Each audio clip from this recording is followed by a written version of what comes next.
રામ રામ, કેમ છો? મજામાં?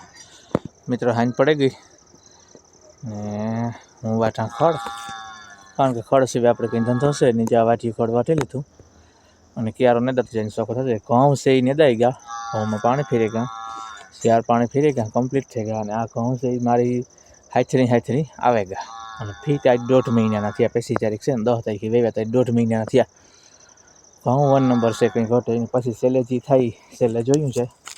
બાકી અટાણે ઘઉંમાં કંઈ ઘટતું નથી. અને 92-93 છે આ ઘઉં. મેં પહેલી ટ્રાય કરી, કોઈ બીજા વેવ્યા આપણે ખબર નથી, પણ મેં ટ્રાય કરી ને આ ટાણે એવડ્યા થયા નીકળે ને એ તો સાતી આવી જાય. મને આના ઉપર પાકો વિશ્વાસ છે, કારણ કે કાંડે હોય ને ઘઉં નીકળ પડે ને કડી આવે. તો આ સાતી આવી છે ઘઉં. જોયા જીવા છે ઘઉં, જીવા થાય પછી છેલ્લે. બાકી અટાણે કંઈ ઘટતું નથી. આવા કંઈક આપણા ઘઉં છે, બધા એક જ હેઠા ને લીલે નાખે પાણી છે અને પાસે પાણી વેચવું ને પછી નીકળ પડી હવે બધા ઘઉં જ છે વાર.